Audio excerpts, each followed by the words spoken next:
មានឆ្ងល់អត់ហើយអ្វីបានជាទឹកនៅតែបន្តហូរចេញពីក្បាលរូប៊ីណេរបស់អ្នក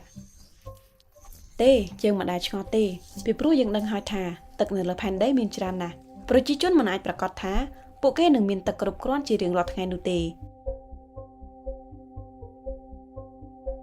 ពីព្រោះការស្វែងរកទឹកសម្រាប់ផឹកនិងប្រើប្រាស់គឺជាបញ្ហាប្រឈមសប្តាហ៍ថ្ងៃនេះគេច្រើនតែសាងសង់អណ្ដូងនៅតាមភូមិដើម្បីផ្គត់ផ្គង់ទឹក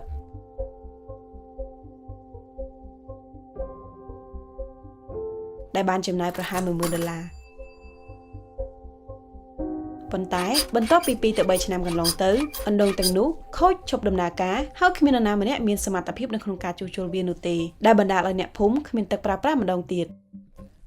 បន្ទាប់មកអង្គការមួយផ្សេងទៀតមកដល់ហើយសាងសង់អណ្ដូងថ្មីដែលចំណាយប្រហែល$10,000បន្ថែមទៀតហើយបន្ទាប់មកក៏បរាជ័យម្ដងទៀត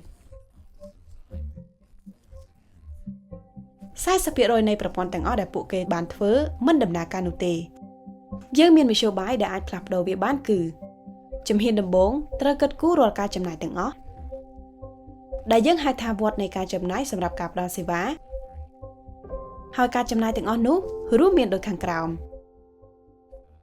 ទី1ការចំណាយលើដើមទុនដំបូងមានដូចជាការចំណាយទៅលើទុយោនិងការសាងសង់បង្គន់អនាម័យទី2ការចំណាយទៅលើប្រតិបត្តិការនិងការថែទាំតិចតួចដែលជាការចំណាយកើតឡើងដដែលៗទៅលើកម្លាំងពលកម្មប្រេងឥន្ធនៈនិងសម្ភារៈទី3ការចំណាយទៅលើការថែទាំជាការចំណាយនៅពេលដែលសម្ភារៈសំខាន់ៗបានខូចបន្ទាប់ពី2ទៅ3ឆ្នាំក្រោយមកមានដូចជាទុយោនិងម៉ាស៊ីនដែលត្រូវការការផ្លាស់ប្ដូរជាដើមទី4ការចំណាយទៅលើការគាំទ្រដោយផ្ទាល់ពីបុគ្គលិកក្នុងស្រុកអ្នកជំនាញថ្នាក់ស្រុកនិងឃុំក្នុងនោះការចំណាយពីផ្សេងទៀតដែលជាទូទៅមានចំនួនតិចជាងមានដូចជាទី1ការចំណាយទៅលើការគាំទ្រដោយប្រយោលរួមមានការកសាងសមត្ថភាពការបង្កើតគោលនយោបាយការធ្វើផែនការការត្រួតពិនិត្យនិងការវិតម្លៃទី2ការចំណាយទៅលើការផ្ដល់ហិរញ្ញប្បទានដល់កម្មវិធីឬគម្រោងការប្រាក់អត្រាប្តូរប្រាក់ដែលអាចប៉ះពាល់ដល់កញ្ចប់ថវិការបស់អ្នកនៅពេលក្រោយឥឡូវនេះយើងដឹងហើយថាអ្វីខ្លះដែលយើងត្រូវចំណាយដើម្បីផ្ដល់សេវាកម្មប៉ុន្តែអ្វីដែលយើងអាចវាស់វែងបានពីសេវាកម្មដែលពួកគាត់អាចទទួលបានបន្ទាប់ពីបានបង់ប្រាក់រួចមានដូចខាងក្រោមយើងមានសូចនាករចំនួន4គឺទី1បរិមាណតើពួកគេទទួលបានទឹកប៉ុន្មានលីត្រនៅក្នុងមួយថ្ងៃទី2គុណភាពឧទាហរណ៍តើទឹកមានការបំពុលដែរឬទេទី3ការចូលប្រើប្រាស់តើគាត់ចំណាយរយៈពេលប៉ុន្មានដើម្បីទទួលបានទឹកប្រើប្រាស់ទី4ភាពដែលអាចទុកចិត្តបានតើប្រព័ន្ធដំណើរការបានប៉ុន្មានថ្ងៃនៅក្នុងមួយខែ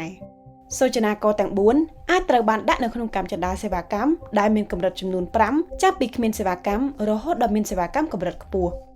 សេវាកម្មមូលដ្ឋានគួរតែស្របតាមបទដ្ឋានរបស់ប្រទេសពីព្រោះប្រសិនបើយើងមិនដឹងអំពីតម្លៃនៃសេវាកម្មនោះទេយើងមិនអាចធ្វើផែនការថវិកាបានឡើយហើយប្រសិនបើយើងមិនធ្វើផែនការថវិកានោះទេយើងក៏មិនអាចចាត់វិធានការដើម្បីបញ្ឈប់វដ្តនៃភាពបរាជ័យបានដែរអង្គការនិងប្រទេសជាច្រើនបាននឹងកំពុងប្រើប្រាស់សូចនាករកម្រិតសេវាកម្មដែលបានរៀបរាប់ខាងលើដូចនេះតើវិធីសាស្ត្រវដ្តនៃការចំណាយនេះអាចដោះស្រាយបញ្ហាទាំងអស់បានដែរឬទេជាការពិតណាស់វាមិនអាចទេប៉ុន្តែវាអាចជួយឲ្យយើងទទួលបានសេវាទឹកស្អាតនិងអនាម័យប្រកបដោយនិរន្តរភាពមិនមែនគ្រាន់តែជាការវិនិយោគតែម្ដងនោះទេការទទួលបានទឹកស្អាតជាមូលដ្ឋានគួរតែជាសិទ្ធិមិនមែនជាអំណោយនោះទេ